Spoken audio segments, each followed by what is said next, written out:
Kaixo egunon, lehenengo eta behin eskerrik asko, genero berdintasunaz hitz egiteko eman diguzuen aukeragaitik. Laboral kutxak 25 urte baino gehiago daramatza berdintasunaren alorrean, emakume eta gizonen arteko berdintasunaren alorrean politika aktiboak martxan jartzen. Eta horren erakusle, 87an emakundek eman zigun ziurtagiria. Ordutik ona, 2008an lehenengoko berdintasun plana egin genuen, berdintasun plana euskeraz lantzen da laboral kutxan, eta ordutik ona, epealdiz epealdi, planak berritzen joan gara. Momentu honetan, berdintasunerako 5. plana daukagu onartua, eta hori da garatzen ari garena. Laboral kutxaren konpromisoa, laboral kutxa berdintasunarekin daukan konpromisoa, bai barrura begira eta bai kanpora begirakoa da.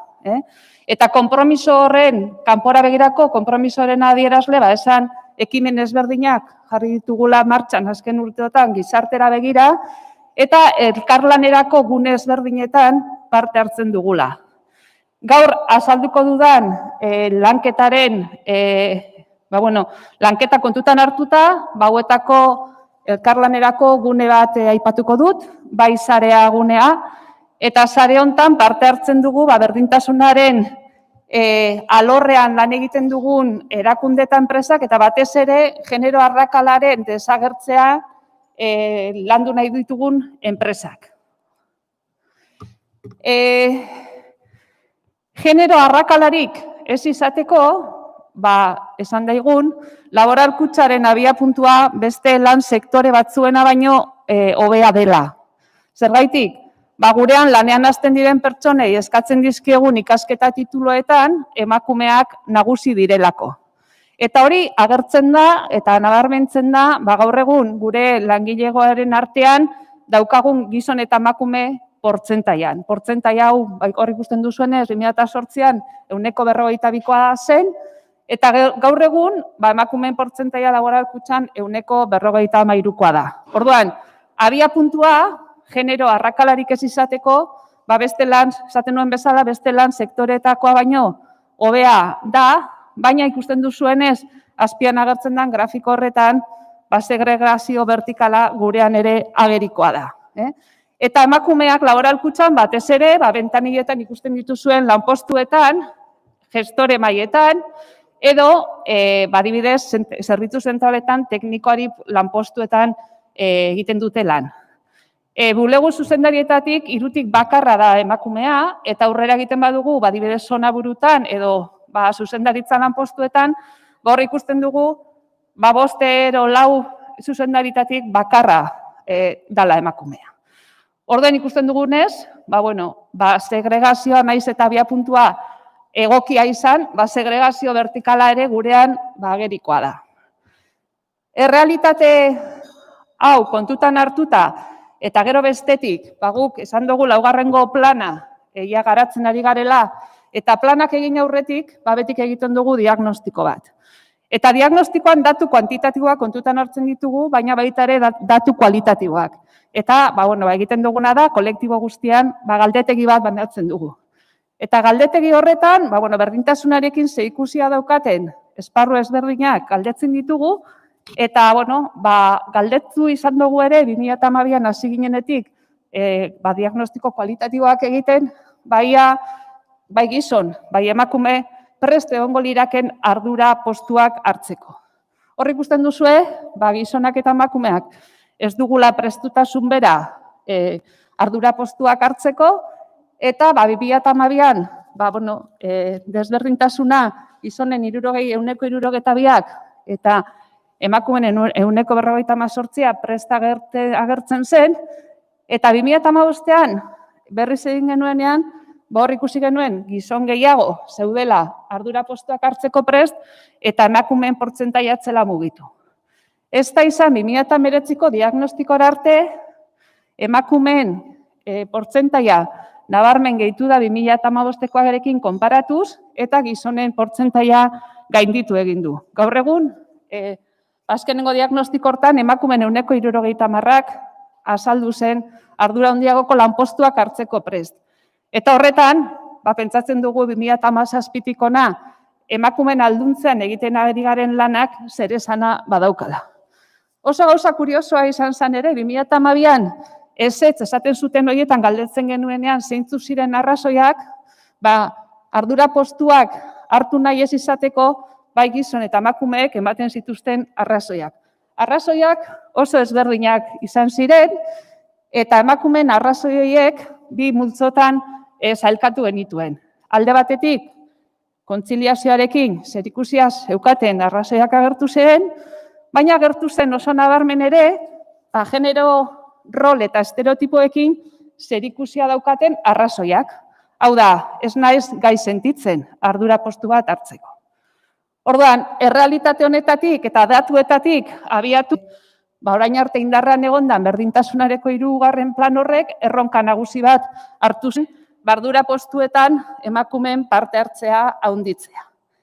Eta horretarako, nahi genuen, hori zan nahia, hori zan erronka, martxan jarri genuen lehenengo ekintza izan zen hausnarketa bat egitea. Eta laboral kutxan alduntzaren inguruko hausnarketa bat egin genuen.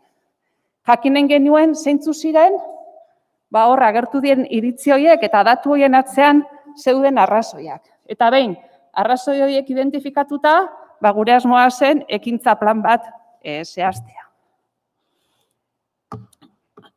Hausnarketa horren ondorioa, hausnarketa gai honetan, referente dan pertsona batekin egin genduen, alduntzaren inguruko hausnarketa, berdintasun batzordean egin zen hausnarketa hau, eta ondorio estatu genuen, erakunde berdinzaleago bat eraiki nahi behar genduen, eta desberdintasunak ezabatu, 3 esparrutan lan egin behar genuela.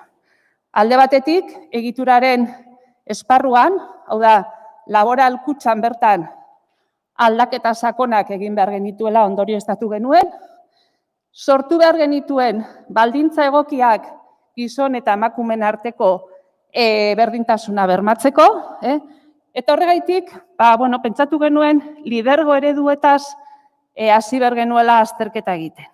Eta orduan egin genuen lehenengo gauza izan zen, gure lidergo eredua genero ikuspegi batetik aztertu. Eta hortik abiatuta, lidergo eredu berri bat diseinatu. Ez daukagulako emakumeak zertan indarrean dagoen lidergo eredura inkorporatu behar, eta badaudelako beste lidergo eredu batzuk, gaur egun egokiagoak direnak, emakumeontzat eskuragarriagoak direnak. Beste dimentsio bat izan zen harremanen aldaketan, bigarrena, eraldaketa pertsonalarena. Lehen esan dut, hor zatezanien ez naiz gai sentitzen, hor azkenean dauz genero rolak eta estereotipoak, eta dau genero rol eta estereotipo horien eragina eta gure jokabideen baldintzatu arte, ez? Orduan, hor pentsatu genuena zen, egokia zela hausnarketa bat egitea, eta laboral kutxako emakumeok hausnarketa bat egitea, zela genero rol hauek eta estereotipoek gure jokaerak eta gure pentsaerak baldintzatzen dituzten. Eta horretarako, bi tailer jarri ditugu martxan, bat emakumei zuzendutako tailerra eta besteak gizonei zuzendutako tailerra. Bi tailer desberdin dire, ze berdintasunera eta hortan, nahiko hausnarketa izan genuen gai horren inguruan, bai emakumeak eta bai gizonak berdintasunera abiapuntu ezberdinetatik gatozelako.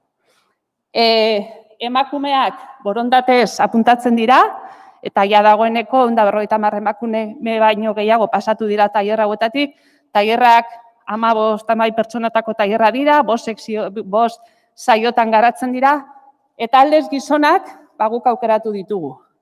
Eta aukeratu ditugun gizonak dira, laboral kutxan, beraien lanpostuen gaitik, beraien lidergoa gaitik, eragin eta influentzia handia daukaten gizonak.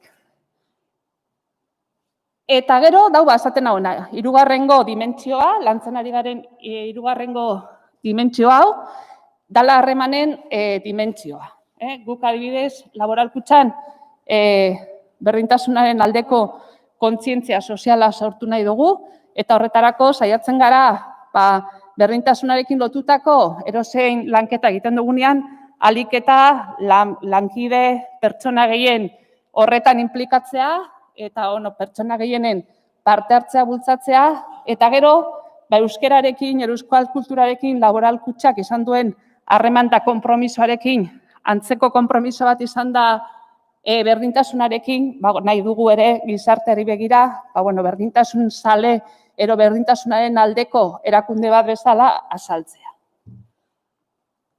Hemen komentatu ditudan ekimen guzti hauetatik, guk lidergo partekatu baterantz egitasmoa jarri dugu martxan, eta egitasmo honen helburuak badira 3. Lehena da emakumeen ordezkaritza ardura postuetan handitzea, bigarrena da lidergo estilo partekatu bat garatzea laboral kutxan, eta 3. Laboral kutxak daukan talentu guztia aprobetxatzea. Talentudun pertsona garelako. Eta esku hartzea, esan dudan bezala, 3 ardatz horietan garatu da. Lidergoaren azterketa egin genuen 2017an genero ikuspegitik, eta lidergo partekatu androgino baterantz garatzeko bidea hasi dugu, tailerrak martxan daude, eta jarraitzen dute martxan naiz eta egoera honetan, eta komunitatea ere eratu da. Lanketak, bai gizonak, emakumeak, lanketa hori individualki egin dutenean, gero berez sortu da, bai gizon eta emakumez osatutako komunitate hori eratzea laboral kutxan.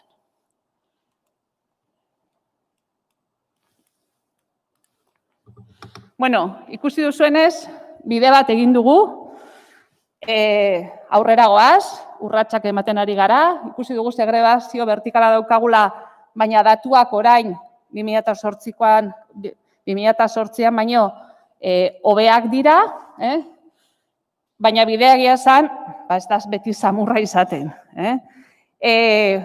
Gaur egun, berdintasunaren aldeko auzian badago nolabaiteko zilegitasun sozial bat, eta erresistentziak, berdintasunaren kontrako erresistentziak, ez diain agerikoak.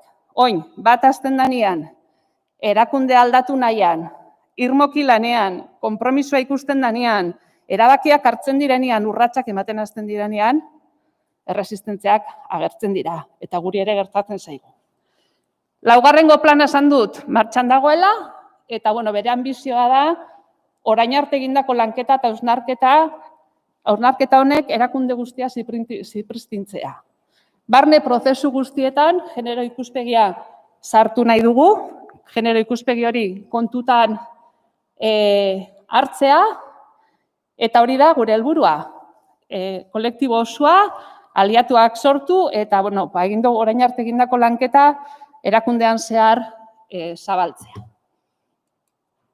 Eta bukatzeko esan, guk esaten dugu, badirela, badela, gauzak egiteko beste modu bat, eta horrek laboral kutxan, eguneroko jokabidean, jokaera markatzen digu. Eta gizartearen garapenean konprometituta gaude.